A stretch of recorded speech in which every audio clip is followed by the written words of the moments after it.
Hey, a lot of you have been following us on this journey as our family prepares to move to Thailand for long-term ministry, and we had a pretty remarkable experience the week leading up to our launch, and we really just wanted to share with you a little bit of a peek behind the curtain of what that was like.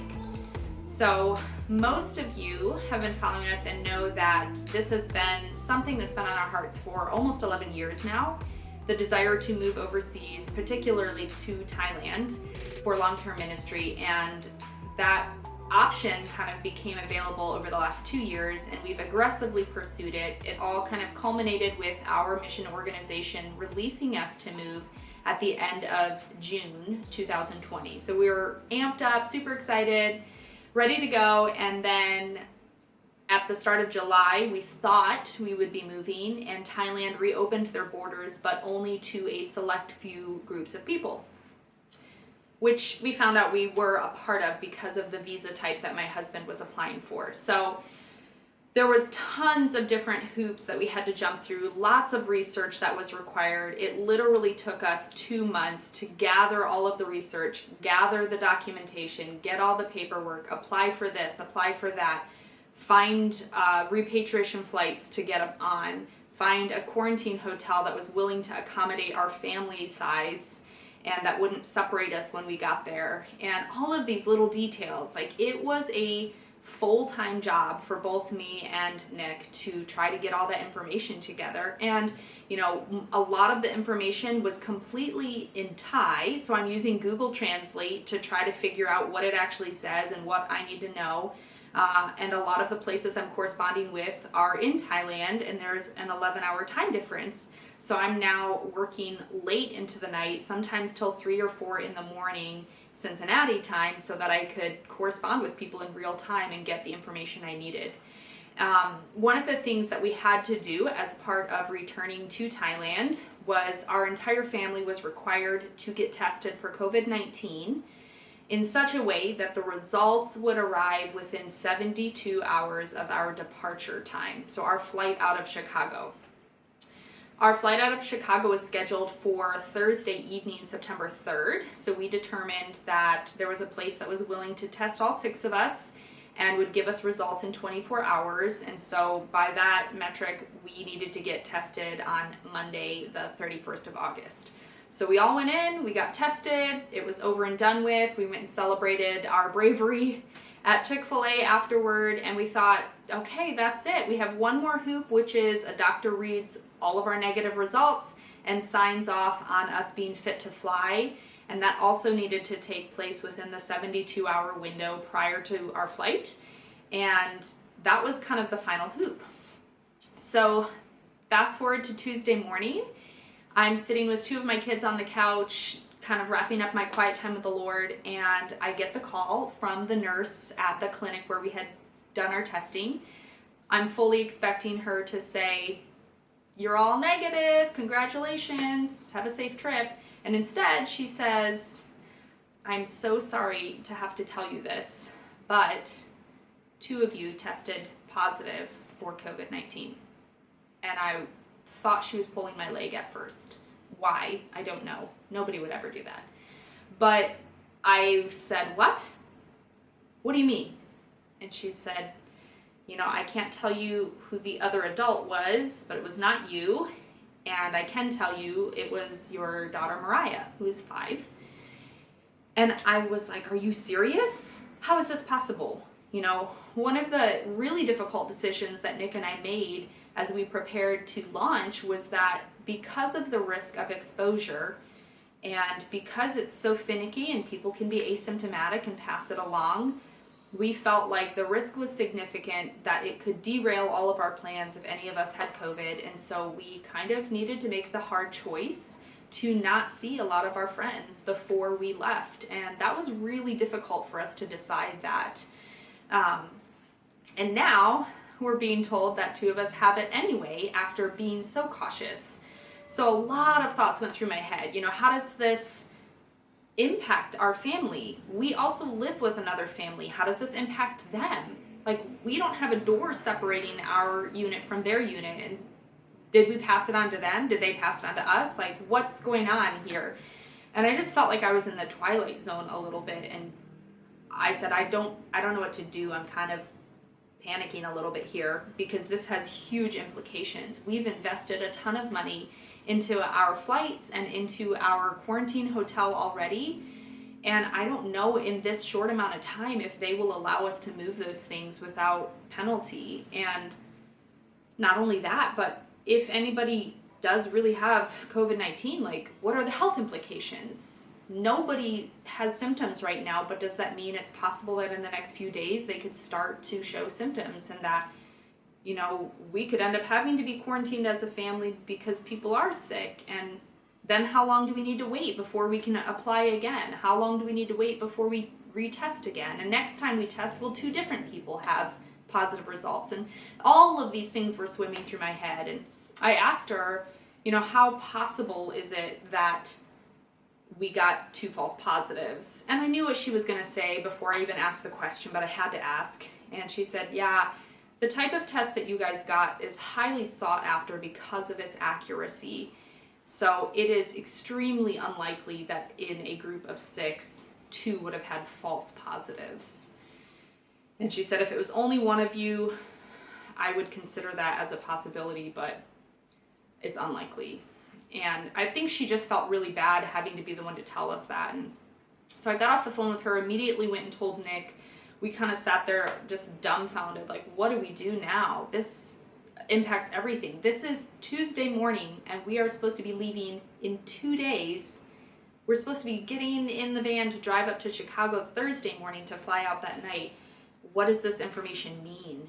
And so the very next person I reached out to was a doctor that we had been connected to through our church.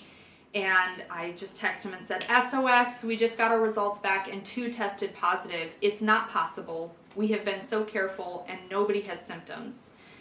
And so, you know, at that point, we started to make a plan, and it really dragged on for several hours, trying to determine, like, do we call it quits? Do we start making the phone calls and having to reschedule everything? Do we try to push things off 2 weeks, 4 weeks, 2 months? Like, we don't know. Or do we try to get retested and see if we can find a different location that's willing to test us and still get results within 24 hours because we need results on Wednesday in order to determine whether or not we're leaving on Thursday. So talking with the doctor, he also agreed that it was completely unrealistic and unlikely that we would have 2 false positives in a group our size, but he was willing to push forward with us and lobby to get us retested. And so he was able to get us a script for my husband and my daughter to go to Children's Hospital Cincinnati urgently, and they got retested midday on Tuesday. And in the meantime, I'm sending out all kinds of messages to people asking for people to be praying. Facebook was a great tool, and talking to people at our church, just trying to spread the word. Like, we need prayer for this situation. We need God to move in a mighty way, and we don't have control over this. We literally can't do anything about this on our own. We can get them retested, but that's up to the Lord. Are they actually sick? Was it a false positive? Or are they sick and we need them to be healed? And so it was really encouraging to hear from many of you to just reach out to us and say, hey, we're praying. We know the situation is crazy and we know how much this impacts you guys, and we're praying for God's hand to be at work in this situation. So fast forward to that evening, you know, we had made the decision to continue moving forward as if we were going to be moving in 2 days, and continue packing up boxes and suitcases and preparing for that in faith that something was going to be changed. And that evening, after we put the kids to bed, I just said, you know what, I need to just try to sleep because I'm so like hyped up on adrenaline from this day, and I have to force myself to sleep. So I decided to go to bed. My husband stayed up for a couple more hours, just talking to the Lord, processing through things. And I fell asleep for a couple hours and then woke up when he came to bed around 11. And at that point, my whole body was so stricken with anxiety that I was just like shaking. I couldn't control it. And you know, as soon as somebody tells you you're sick, even if you don't feel sick, all of a sudden you start having phantom symptoms, right? So I'm like, I'm not one of the ones that tested positive, but I'm like, do I have a fever? Am I sick too? Are you passing something on to me? And so nobody had a fever, but I was just dealing with a lot of anxiety over it. And so I got in the shower and just was like, all right, Lord, you know, I'm going to listen to some worship music. I'm going to pray and just ask you to release this anxiety and take this burden from me. And I really felt like he did. And I had a really intimate time with the Lord, just crying out to him and asking for him to take over where I couldn't do anything and where I was for sure weak. I needed his power and his strength. And after that, I was able to go to sleep. So we both slept until the morning, and that morning we got up and I thought, you know, we have no idea what time results are going to come. They could come this morning. It could be many hours. It could actually be tomorrow. But I'm going to get up and spend some time with the Lord and just soak in the truth of his word. And so, you know, a couple of things that I was reading that really stood out to me. I was reading in the Psalms for a little while, and I'm not going to read the whole thing, but Psalm 57 begins with, "Have mercy on me, O God, have mercy on me, for in you my soul takes refuge. I will take refuge in the shadow of your wings until the disaster has passed." And that whole section of Psalm 57, the whole thing is worthwhile to read, and really just kind of spoke to my heart. But then I was also reading in Romans, and in Romans 10, this just hit me so heavily. Romans 10, beginning in verse 13, says, "Everyone who calls on the name of the Lord will be saved. How then can they call on the one they have not believed in? And how can they believe in the one of whom they have not heard? And how can they hear without someone preaching to them? And how can they preach unless they are sent? As it is written, how beautiful are the feet of those who bring good news."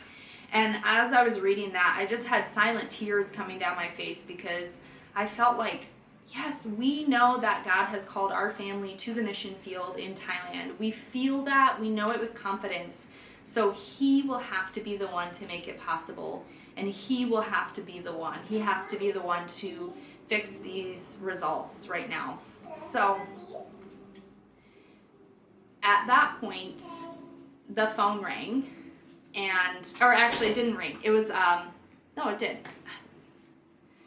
At that point, the phone rang, and it was the doctor, and he said, "The prayers of many have worked." And I didn't want to guess what that meant, but I said, "Tell me." He said, "I spoke with the lab technician. He read both names to me. Both are confirmed negative. I will have lab results sent to you when I get to my office in 10 minutes. And you know, he said he'd take a screenshot of the lab results so that I could see it with my own eyes. And I was like, oh my goodness. And I just broke down crying, because it was this huge relief emotionally, and just to know the Lord heard our prayers and heard the prayers of so many of you, and his kindness to grant us this request. So just an amazing emotional release, and what a great feeling that was to know that you're heard and that your particular circumstance is heard by the Father of all. And so we sat there, my husband and I sat there for 10 minutes waiting for the doctor to get back to us to actually send the screenshot so we could verify with our own eyes the names and the word negative for each of them. And when he did, it was just a huge rejoicing. We were able to send off all kinds of text messages and reach out to people directly, and reach out on Facebook and email and telling everybody, God changed the situation. We're still going. And that was just a 24-hour experience. And so, I wanted to share this with you because it certainly was a boost to my own faith. It was a situation in which we were hard-pressed on all sides. We had invested a ton of money, a ton of time, all of our resources into this effort, and it looked like it was about to come crumbling down. But instead, we called out and we cried out to the Lord, and he answered our cry. And I want this to be an encouragement to you that if you're going through something hard, it may not be something that's only 24 hours deep. It may be something that's been long-standing. and long suffering. But I want to encourage you that you can cry out to the Lord, and in humility you can ask for others to cry out on your behalf as well. And He will answer you, whether it's a yes or a no. He will still answer you, and He cares about you. Thanks.